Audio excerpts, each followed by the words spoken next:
ಅಣ್ಣ, ನಿನ್ನೆ ನೈಟು ಒಂದು ಬಾಡಿಗೆ ಹೋಗಿದ್ದೆ ಅಣ್ಣ, ಇದು ಹೊಲದಲ್ಲಿ. ಓಲೋದಲ್ಲ. ಅಣ್ಣ ಹಾ ಹೇಳಿ.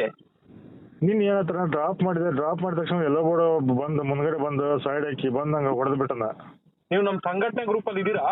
ಇಲ್ಲ ನಾ ಸೇರ್ಬೇಕಾಯ್ತು, ನಾ ಸೇರ್ತಾ ಇಲ್ಲ. ನಾನು ನಾನು ಒಂದ್ ಹೇಳ್ತೀನಿ ಕೇಳ್ರಿ. ಒಂದು ಫೋನ್ ಕಟ್ ಮಾಡ್ಬೋದು, ಇಲ್ಲ ಎರಡನೇದು ನಿಮ್ಗೆ ಬೈಬೋದು. ಇವೆರಡು ಬಿಟ್ರೆ ನನ್ ಕೇಳ್ರಿ ಏನು ಮಾಡಕ್ ಆಗಲ್ರಿ. ಇಲ್ಲ ಸ್ವಲ್ಪ ರಿಕ್ವೆಸ್ಟ್ ಏನ್ ಮಾಡ್ಬೇಕಣ್ಣ? ನಾವ್ ನೋಡ್ರಿ, ಅಣ್ಣ ಈಗ ನನಗೆ ವಯಸ್ಸು ಬಂದು ನನಗೆ 38 ವರ್ಷ. ಅಣ್ಣ 100 ವರ್ಷ ಆಗೋವರೆಗೂ ಹಿಂಗೆ ಫೋನ್ ಕಾಲ್ಗಳು ಬರ್ತಾನೆ ಇರ್ತವೆ. ಇದಕ್ಕೆ ಅಂತ್ಯ ಅನ್ನೋದು ಆಗಲ್ಲ. ನೀವೆಲ್ಲ ಡ್ರೈವರ್ಗಳು ಸಂಘಟನೆಗಳಲ್ಲಿ ಇರ್ಬೇಕು. ಏನೇ ಸಮಸ್ಯೆ ಆದ್ರೂ ಸಂಘಟನೆಗಳಲ್ಲಿ ಆಗಿಂದ ಹಾಗೆ ಹೇಳ್ಕೊಂಡು ಪ್ರಾಬ್ಲಮ್ ನ ಸಾಲ್ವ್ ಮಾಡ್ಕೊಬೇಕು. ಆ ರೀತಿ ಗುಣಗಳು ನಿಮ್ಮಲ್ಲಿ ಇಲ್ಲ. ನಿಮ್ಮಲ್ಲಿ ನಿಮಗ್ ಸಮಸ್ಯೆ ಆದಾಗೆಲ್ಲ ನಿಮ್ ಸಮಸ್ಯೆಗೆ ಪರಿಹಾರನ ಹೇಳ್ಕೊಂಡು ನಿಮ್ ಸಮಸ್ಯೆಗೆ ನಾವು ಬಂದಲ್ಲಿ ನಿಂತ್ಕೊಂಡು ಕೆಲಸ ಮಾಡೋದಕ್ಕೆ ನಮ್ಗೆ ಗೌರ್ಮೆಂಟ್ ಇಂದ ಸಂಬಳನೂ ಕೊಡಲ್ಲ. ಮತ್ತೆ ಗೌರ್ಮೆಂಟ್ ಅವರು ನಮ್ಗೆ ಯಾವ್ದಾದ್ರು ಒಂದು ಪೋಸ್ಟಿಂಗ್ ಕೊಟ್ಟು ಒಂದ್ ಪೋಸ್ಟಿಂಗ್ ಅಲ್ಲಿ ನೇಮ್ಸು ಇಟ್ಕೊಂಡಿಲ್ಲ. ಆಮೇಲೆ ನೀವುಗಳು ಸಮಸ್ಯೆ ಹೇಳೋರು ನಮ್ಗೆ ಏನ್ ಪೇಮೆಂಟ್ ಗಳು ಕೊಟ್ಟು ಇಟ್ಕೊಂಡಿಲ್ಲ ಅಣ್ಣ. ಸಂಘಟನೆ ಇರ್ಬೇಕು. ಸಮಸ್ಯೆ ಆದ್ರೆ ಗ್ರೂಪ್ ಅಲ್ಲಿ ಬಂದು ಅಪ್ಡೇಟ್ ಕೊಡ್ಬೇಕು. ಆಗಿಂದಾಗೆ ಆ ಪ್ರಾಬ್ಲಮ್ ನ ಸಾಲ್ವ್ ಮಾಡ್ಕೊಬೇಕು. ಅದನ್ನ ಬಿಟ್ಟು ಸುಮ್ನೆ ಫೋನ್ ಹಾಕ್ಬಿಟ್ಟು ಅಣ್ಣ ನಮ್ಗೆ ಹಿಂಗ್ ಪ್ರಾಬ್ಲಮ್ ಆಗ್ಬಿಟ್ಟೈತಣ ಅಂದ್ರೆ ನಿನ್ ಪ್ರಾಬ್ಲಮ್ ನ ಸಾಲ್ವ್ ಮಾಡುವಂತ ರೀತಿಯ ವ್ಯವಸ್ಥೆ ಒಳಗಡೆ ನೀನ್ ಇಲ್ಲ ಅಪ್ಪ. ನಾನೇನ್ ಹೆಲ್ಪ್ ಮಾಡ್ಬೋದು?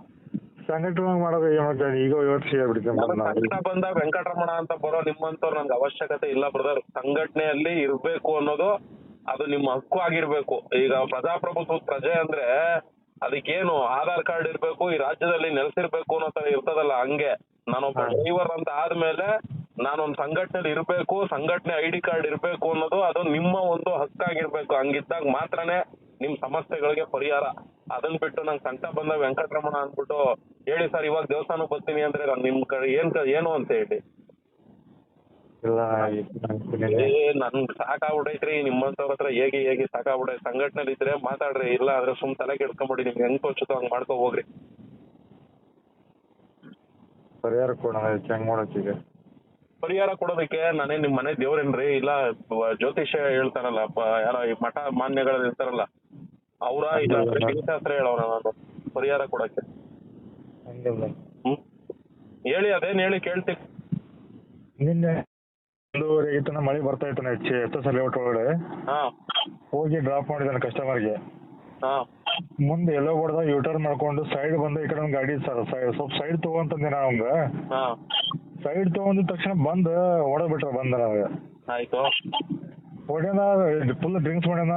ಅಮ್ಮಣ್ಣ ಅವನು ಏನೋ ಸ್ವಲ್ಪ ಬಾಳ ಬೇದವ. ಇದು ಲೇಔಟ್ ನಂದು ಹಂಗ ಹಿಂಗ ಬಾಳ ಬೇದ್ರ ನನಗ.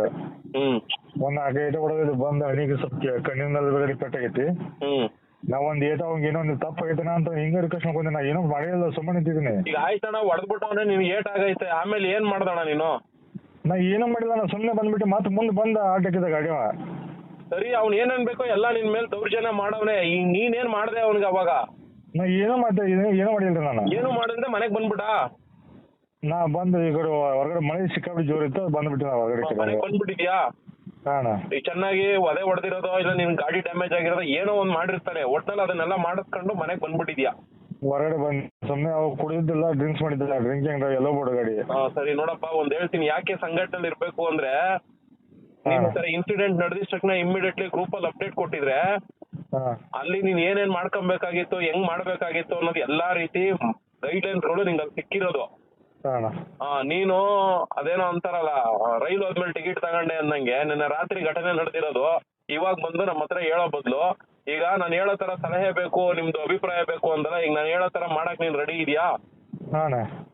ಈಗ ಎಲ್ಲಿ ಇನ್ಸಿಡೆಂಟ್ ನಡೀತಲ್ಲ ಆ ಇನ್ಸಿಡೆಂಟ್ ನಡೆದಿರೋ ಅಂತ ಸ್ಥಳ ಯಾವ ಪೊಲೀಸ್ ಸ್ಟೇಷನ್ ಲಿಮಿಟ್ ಬರುತ್ತೆ ಅನ್ನೋದನ್ನ ಫಸ್ಟ್ ನೋಡ್ಕೊಳಪ್ಪ. ಆ ಪೊಲೀಸ್ ಸ್ಟೇಷನ್ ಹತ್ರಕ್ಕೆ ನೀನ್ ಹೋಗ್ಬೇಕು. ಹೋಗ್ಬಿಟ್ಟು ಪೊಲೀಸ್ ಸ್ಟೇಷನ್ ಅಲ್ಲಿ ಒಂದು ವೈಟ್ ಪೇಪರ್ ತಗೊಂಡು ಕಂಪ್ಲೇಂಟ್ ಬರೀಬೇಕು. ನೋಡಿ ಸರ್, ಈ ಸಮಯದಲ್ಲಿ ಹಿಂಗೆಲ್ಲ ಆಯ್ತು, ಈಗ ನಾನು ಏನ್ ಹೇಳಿದೆ ಸ್ಟೋರಿ, ಅಲ್ಲಿ ಏನೇನ್ ಪ್ರಾಬ್ಲಮ್ ಆಯ್ತು ಅದನ್ನೆಲ್ಲ ಅಲ್ಲಿ ಬರೆದು ವೈಟ್ ಪೇಪರ್ ಮೇಲೆ ಪೊಲೀಸ್ನವ್ರಿಗೆ ಕಂಪ್ಲೇಂಟ್ ಕೊಡ್ಬೇಕು. ಪೊಲೀಸ್ನವರು ಸರಿ ಆಯ್ತಿರಪ್ಪ ಅವ್ನು ಯಾರು ಏನು ಅಂತ ನಾವು ಚೆಕ್ ಮಾಡ್ಬಿಟ್ಟು ಹೇಳ್ತೀವಿ ಅಂದ್ರೆ ಕಾಯ್ಬೇಕು. ಚೆಕ್ ಮಾಡ್ಬಿಟ್ಟು ಯಾರು ಏನು ಅಂತ ಪತ್ತೆ ಹಚ್ಚಿ ಅವ್ನ ಕರ್ಕೊಂಬಂದ್ಮೇಲೆ ಅವರು ಅವ್ರ ಮೇಲೆ FIR ಮಾಡ್ತಾರೋ ಇಲ್ಲ ನಡೆದಿರೋ ಅಂತ ಘಟನೆ ವಿಚಾರಕ್ಕೆ ಆಧರಿಸ್ಬಿಟ್ಟು ನಿಮ್ಗೆ ಏನ್ ನ್ಯಾಯ ಕೊಡಿಸ್ತಾರೋ ಆ ಪ್ರಕ್ರಿಯೆ ಪೊಲೀಸರು ಮಾಡ್ಬೇಕು. ಆ ಕೆಲಸನ ಪೊಲೀಸರು ಏನಾದ್ರು ಮಾಡಿಲ್ಲ ಅಂದ್ರೆ ಅವಾಗ ನೀವು ನನಗೆ ಅಣ್ಣ ನಾನು ನೀವು ಹೇಳಿರೋ ತರ ಮಾಡದೆ ಪೊಲೀಸ್ನವ್ರು ಏನು ಈ ಕೆಲಸ ಮಾಡಿಲ್ಲ ಅಣ್ಣ ಅಂತ ಹೇಳಿದ್ರೆ ಅಣ್ಣ ಆಗ ನಾವು ಈ ವಿಚಾರದಲ್ಲಿ ಬಂದು ಪೊಲೀಸವ್ರನ್ನ ಪ್ರಶ್ನೆ ಮಾಡಿ ಕೇಳ್ಬೋದು. ಅಣ್ಣ ಅವ್ನ್ ಗಾಡಿ ನಂಬರ್ ತಗೊಂಬಂದಿದ್ದೀನಿ ಎಲ್ಲ ಬಡ್ದು. ಇದು ಒಂದು. ಎರಡನೇದು, ಈಗ ಸಂಘಟನೆ ಕಡೆಯಿಂದ ಏನ್ ಮಾಡ್ಬೋದು ಆ ವ್ಯಕ್ತಿಗೆ ಅಂದ್ರೆ, ಅಣ್ಣ ನಾವು ಆ ವ್ಯಕ್ತಿ ಇರೋ ಜಾಗನ ಹುಡಿಕೊಂಡೋಗಿ ಸಂಘಟನೆಯವರು ನಮ್ ಡ್ರೈವರ್ ಹಿಂಗ್ ಹೊಡೆದ್ಬಿಟ್ಟಿದ್ಯಾ ಹಂಗ್ ಹೊಡ್ಬಿಟ್ಟಿದ್ಯಾ ಅಂತ ಮಾಡಕ್ಕೂ ಸಾಧ್ಯ ಇಲ್ಲ. ಯಾಕೆ ಅಂದ್ರೆ ನಾವು ಸಂಘಟನೆ ಕಟ್ಟಿರೋದು ಕಾನೂನು ಚೌಕಟ್ಟಲ್ಲಿ. ಹೌದಣ್ಣ. ನಾವು ಕಾನೂನು ಚೌಕಟ್ಟಲ್ಲೇನೆ ಕೆಲಸ ಮಾಡ್ಬೇಕು.